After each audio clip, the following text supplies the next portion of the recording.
Dr. Jekyll's out for retribution in the form of some suitable flesh for his cat person. I'm Van Connor. And I'm Adam Ball, and this is Off Screen, your 7-day guide to everything movies. Boom.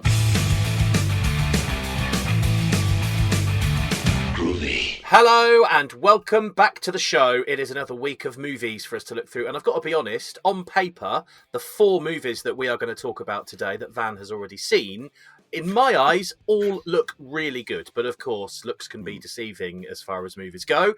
So let's start with Eddie Izzard's Doctor Jekyll. I'm a massive Eddie Izzard fan, so I'm hoping this is good. Well, first, let's start, in fact, with a happy anniversary to you, sir, because it's your 1-year anniversary of co-hosting this show. And I don't want that to go unaddressed. But yes, Hammer Horror, Hammer Films are back. This is the latest attempt to revive Hammer, and it stars Eddie Izzard as a new female iteration of Jekyll and Hyde. So you've got Nina Jekyll and Rachel Hyde in this iteration. But this time the story comes about through the Mary Riley type servant character. Here is an ex-con who takes on a job, basically working as manservant to a pharmaceutical billionairess who's got a sort of unspecified debilitating condition. But of course, every time she smokes one of these mysterious green cigarettes, she seems to become an entirely different person. So have a listen to Eddie Izzard in Dr. Jekyll. There are cameras in almost every room. Nina has been resistant to coexisting with staff until you.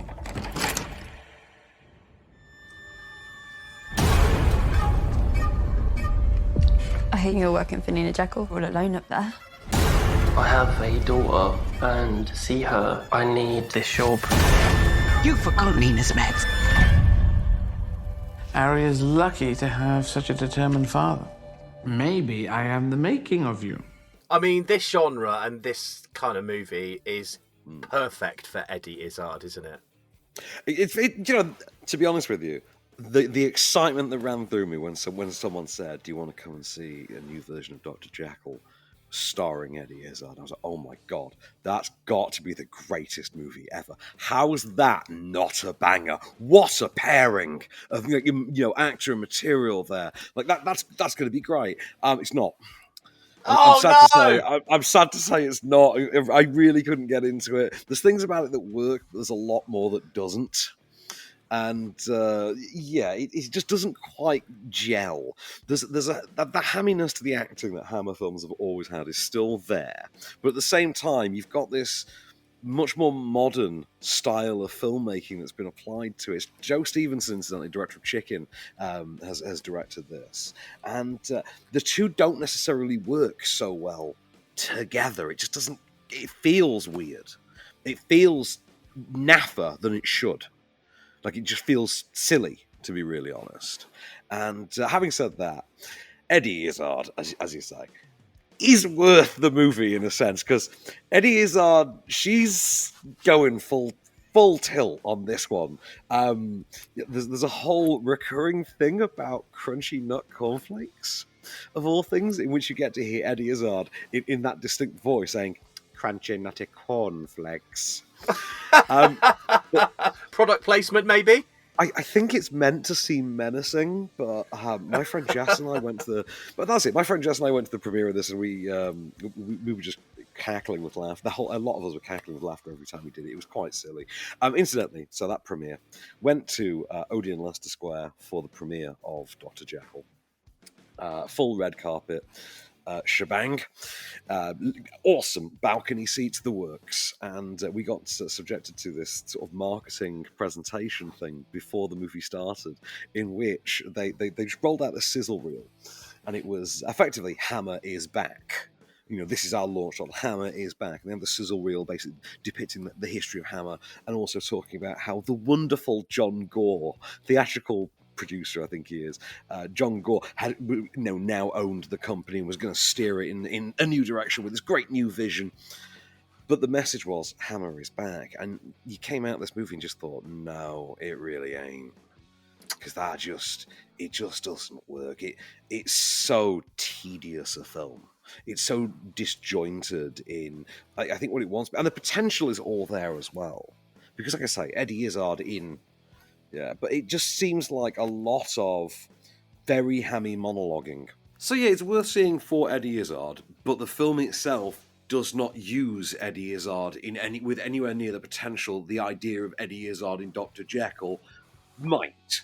And that's massively frustrating. But, you know, decently enough directed, I will say that. Music is a bit over the top. The music is really over the top at times. Like Over the top in what way? Just the music just takes scenes that should be nice and atmospheric and silent and just makes them really stupidly bombastic. You're like, what are you doing? Stop. Anyway, so no, I don't think it's anywhere near the film it should be. It's kind of a 2 out of 5 experience, if I'm being honest. It's a 2-star experience at best, and one of those stars is decent enough direction, and the other star is Eddie Izzard. That's it. Those are what the 2 stars comprise here. So if you're quite open-minded, you like Eddie Izzard, you'd probably think it was okay.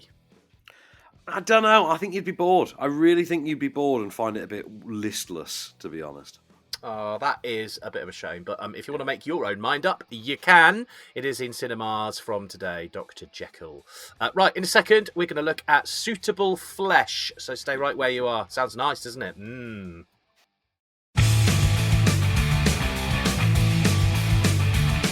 Hello and welcome back to the show then. Let's crack straight on and jump head first into our next movie, Suitable Flesh, which it's got to be a thriller, right? Oh no, this is straight up sadistic, son. Oh my God, strap on in. So this is an adaptation of a 1937 H.P. Lovecraft short story, The Thing on the Doorstep.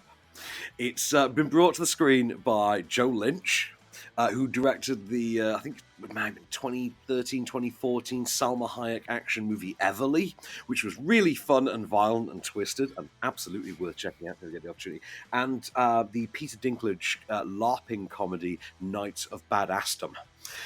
So what he's got here is a story that, you know, we sort of open in media res, you know, and then we get sort of flashback. There's a framing device sort of set up. And you have an incarcerated, in a mental hospital, incarcerated doctor played by Heather Graham. And Heather Graham tells her friend, a fellow doctor who comes to check on her in her cell, how she got into this situation. And it began with a patient coming to, a young man in crisis, coming to her as a potential new patient and demonstrating what she thinks is multiple personality disorder, only to discover it is in fact an ancient demon with whom he sort of shares his body part-time. And a very quickly emerging inappropriate attraction develops between the two that sucks her into this equation as well, and before you know it, nobody's safe. Have a listen to the absolute insanity that is Suitable Flesh. You doctors are all the same. You ask a lot of questions, but you don't like answering them, do you? Well, have you seen a lot of other doctors? Doctors, healers, potion dealers, lots and lots of priests. Well, do they explain why this happens to you? Why you forget who you are? I don't know why. The devil makes me do it. I think you change personalities to escape the pain and the rage you feel because of what he did to you. And you came to save me, didn't you? My hero. When you say an attraction between the two of them, which two do you mean? Do you mean the devil side or the real him? That's kind of up for interpretation. But oh wow, this is a doozy. This one, Adam. Oh my God, stick this on. I know you've got your. I think we've got a screening link for it. I'll have to share the screening link with you. I know you've got your link going around tonight. Whack this on. This is bonkers. So this opens. Straight off the bat, this opens with what I call a zip shot, where the actual frame becomes the zip, and but the camera moves in a very specific way to assert it instantly as having real directorial swagger. Some of the shot compositions in this are awesome. And so much so that you hear a sequence like what you've just heard in that clip, which sounds like something out of a US soap opera. It's very Red Shoe Diaries. But then it immediately leads to this wild, frenzied sex scene that's shot like something by Yorgos Lanthimos. I bloody loved it. And then Jonathan Skeech turned up, which made me love it even more. By the 20-minute mark, I'm sat there thinking, this is cartoonishly messed up. But like I say, you get those sequences where it's like made for streaming, melodramatic, Red Shoe Diaries for the 21st century. But then you get things like this amazing use of like a reverse parking camera, which absolutely inspired. And at the centre of it all is Heather Graham, who, like I say, starts out doing this Red Shoe Diaries thing, but she's really going for it. Like, genuinely sterling work from her. She hasn't been this good in a long time. She's not back on Boogie Nights form, but she's pretty good. And then to cap it all off, it absolutely sticks the landing. I thought this was really, really good. It's one of those movies that it feels like it should be. It's got the makings of a Cronenberg. It's not quite it's kind of like a cheap Cronenberg, a cheap, more plasticky Cronenberg, I think.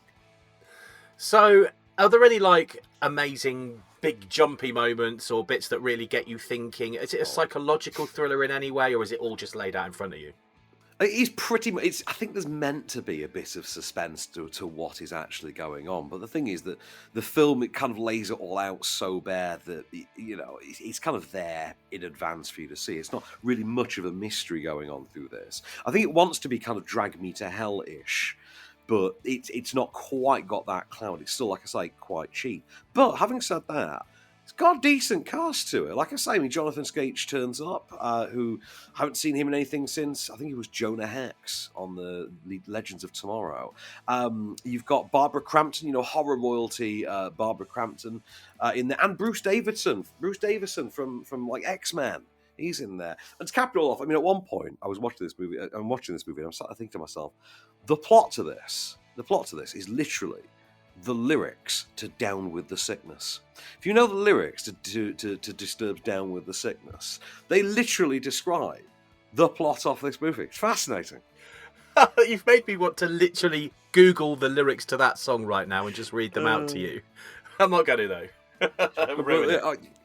But I think when you watch it, you will think that's yeah, he's right now, because I think there's a couple of things said aloud that kind of share with the song. But so this is really good. Like I say, Heather Graham I really enjoyed. Barbara Crampton, so much fun with Barbara Crampton in this. Who's just, I think, fully animated. I think she's produced this as well. Crampton's actually produced this through her own label as well, so she's actually helped shepherd this to the screen. But yeah, Lynch, I think, is the star here. I really like the movement and the feel of this. I like how it propels itself along, and even through some really cheesy bits, some really schlocky, Red Shoe Diaries type bits. Because X-Files, this ain't Red Shoe Diaries. It might be. Let's keep it in the Duchovny, But but it's good though. It's a little bit unsane and a little bit devil made me do it, but I liked it. I really liked it. It's good fun. Clearly not a first date movie though, because you can't really say to a first date you're going to go and take them to see something called Suitable Flesh. Says you, pal. How do you think I fare on first dates? Maybe that's why I'm single, because I do that with first dates. That's clearly what it is now. I hadn't put two and two together until now. You have helped me this day, sir. Thank you. Well, you know what you need to be. You need to be more of a cat person. Yes, exactly. As we shall discuss next. Oh my God, funny you said it off the back of that conversation, because that movie is about dating. So we'll talk about that in a minute. Oh, excellent. Well, if you do want to watch Suitable Flesh, it's in cinemas from today. And as I mentioned, cat person, all about dating. Van's seen it. We'll see what he thinks next. So stay there.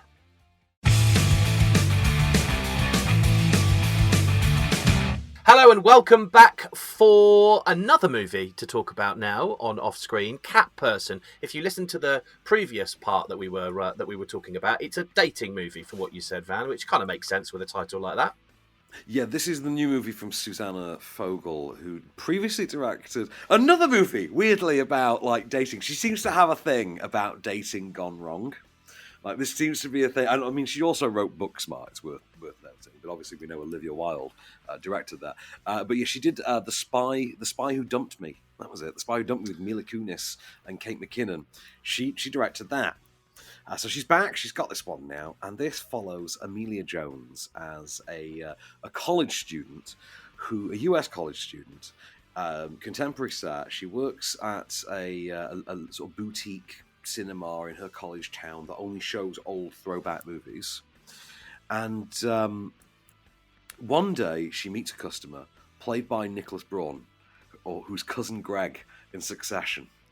So cousin Greg walks in, and she sort of tries to engage with him, and it doesn't quite go awry. But then they wind up connecting anyway, and a sort of an unlikely romance starts to develop as they get to know one another, largely via text. As she starts to then spend more time with him in person, however, she starts to think something's not quite right here, and there's a fair few red flags. Do I ignore these red flags, or can I process them? Am I right and am I wrong? And it becomes this exploration of basically standard female and the paranoia that society enforces on the female experience versus empowerment in the form of a psycho thriller. Genuinely.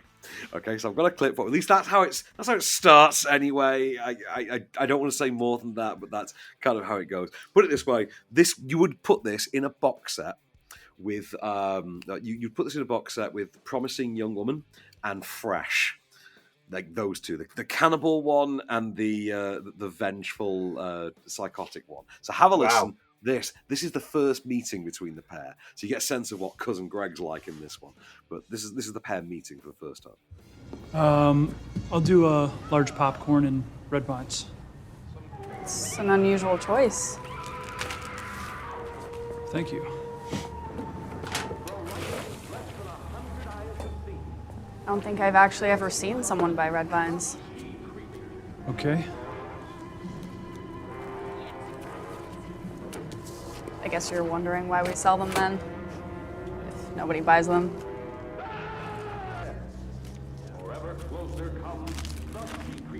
Thanks. Wow, that sounds painfully awkward. It really is, isn't it? I mean, like I say, instantly when you see him on screen, you just think like, "Oh my god, it's cousin Greg!" And then you start to. I mean, I immediately thought of how similar tonally it felt to, particularly the first 20 minutes or so of Fresh, which that was Daisy Edgar-Jones and Sebastian Stan. As I hear, it's Amelia Jones and Nicholas Braun. Amelia, I mean, I've got such a crush on Amelia Jones after this. I'm not going to lie. This was very definitely written by someone with first-hand experience of contemporary dating. I have to say that. Yeah, definitely. Because there's all the steps in there. Yeah. I found myself wondering how much they had to pay for how much of Empire Strikes Back they use in this. But it's a really well done movie. There's some really effective sort of, I'll say fantasy flashes, but they're not. Fantasy implies that they're positive or upbeat. They're not. They're like nightmare flashes. She envisions the things that he could do to her. And things like this. It's really nasty at times, but it's done in this really slick, but quite smirking, but effectively smirking way. The first two acts of it comprise a sort of basically comprise a great and quite insightful story of a young woman attempting to let her guard down in not only a society that institutionally devalues the safety and comfort of women, but I say the sluice of the unfiltered horror of contemporary dating. And then you have a sequence, like they have to do the thing, for instance, with that experience for a woman walking home alone at night, just walking the street at night, and they try and add this empowerment through the use of "Gimme More" by Britney Spears, which we're saying this the week the Britney book finally comes out, which I have yet to read, by the way, and I really want to. I want to read the Britney book. I have no shame. I want to read the Britney book now. Yeah, me too. But yeah, so you get the sequence where she's doing the the walk through the dark street, and it's Britney. It's Britney, bitch. You're like, yes. Oh, I'm loving the vibe of this. So it has the tone of Fresh, but then occasionally those flourishes of Promising Young Woman. That really only applies to the first two acts. So the third act just goes mental. Geraldine Viswanathan, I think her name is my MVP in this. I know her mostly for playing John Cena's daughter in Ballers. And I think she's really great and really wonderfully used here as a sort of audience POV character. She gets to be the bitch run kind of a character, and she's that writ large, but they don't overuse her. And like I say, I really love that balance of paranormal versus empowerment. It's essentially a psycho thriller born of misinterpretation, and then, oh my god, there is a reveal. There's a reveal that will knock you for six. It ends perfectly. It sticks the landing every time. None of its reveals feel cheap. And then, middle of it all is Nicholas Braun, cousin Greg, who's just fun to watch. I had a really, really good time with Cat Person. I didn't expect anything of it. Hadn't watched the trailer. Knew nothing of this. I just watched it though. This is a blast, and God, it's nice to know that someone's had worse dates than me recently. As a single guy, it sounds to me like watching this might put us off of dating for life. It's entirely possible. It really is.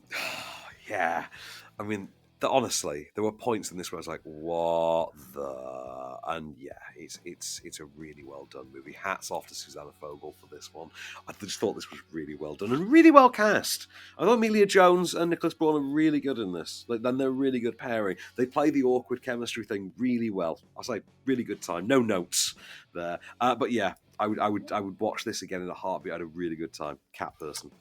Yeah, if you want to watch it, it's in cinemas from today. Just search for Cat Person. I'm sure it's showing near you somewhere. All right, we've got one last ride, one last movie. It's called Retribution, and we'll see what Van thought of that in just a second. Stay where you are.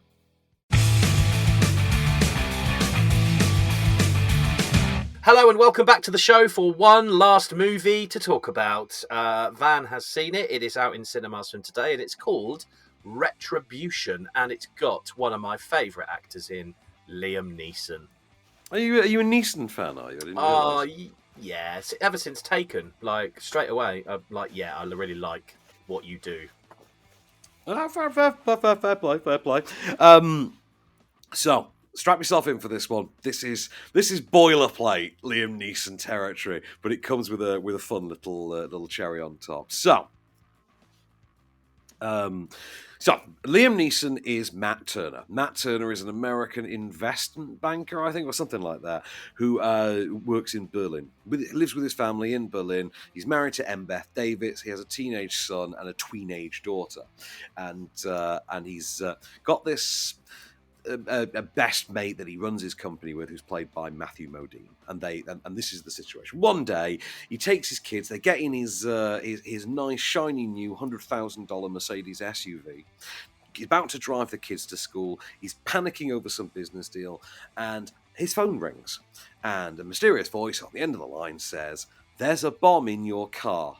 There are precious plates under all of your seats. If anybody gets out of the car, the car will explode. Now do what I say." And what then follows is, as you can imagine, a cat and mouse, voice on the end of your phone booth formula again, as Liam Neeson's forced to, solely from behind the wheel, execute a series of tasks at the behest of this unknown madman. Have a listen. Dad, don't do this. 5.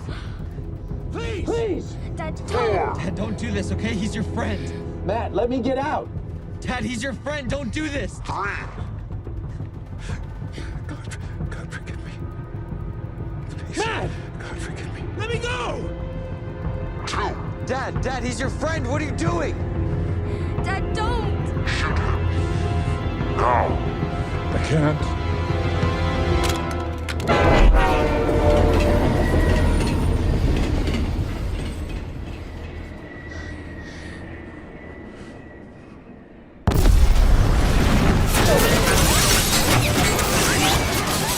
There it was. I was waiting for that explosion. It didn't happen. Yep. It didn't happen. And then it happened. I'm getting Speed vibes from this. Please tell me it's not that predictable. It is closer to the phone booth formula or Night of the Hunter that we had recently. The scary voice on the phone kind of thing. Yeah. This has got a bit of directorial heft to it. Well, not heft really, but swagger. Thanks to Nimrod Antal being behind it. Nimrod Antal directed Control and Predators. In 2010, I'm quite a big fan of Predators. I think Same. I'll F with Predators, as they say. It's got a great moment early on in which the dialogue, and it's most cheesy, has Matthew Modine turn to Liam Neeson via FaceTime and say, "You're a credit to capitalism," and you're like, "Oh God, it's going to be one of them, isn't it?" It's got a terribly obvious villain reveal that makes no logistical sense whatsoever. It's got a pretty obvious ending, but it's one of those quite delightfully crap, middle of the road dad thriller Gubbins type affairs. You know what I mean? Like, if you like 100-minute, if you're just in it for a nuts and bolts 90 to 100-minute Liam Neeson thriller. Fine, because this is on par with the ice one he did the other year. The one where he's driving the ice truck, for instance. Cold Pursuit. This feels like kind of about that level of phoned in. Or The Commuter. I would say The Commuter it kind of feels like as well. It's not particularly brilliant, but you know what? It's gormless enough fun that you're quite content to sort of just switch your brain off and go with it. Cellular. That's a movie you could compare it with as well, actually. We talked about that recently, you and I. Cellular was phone booth, but it moved around. It had Chris Evans on a mobile phone and Kim Basinger. Oh, yeah.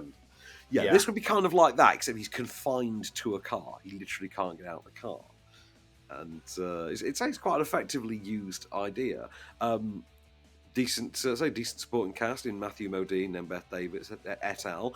Jack Champion, incidentally. I didn't realise it was him at first. I thought this kid playing his son seems really familiar. So eventually I just IMDb'd it, and he's Jack Champion. He's Spider from Avatar 2, The Way of Water.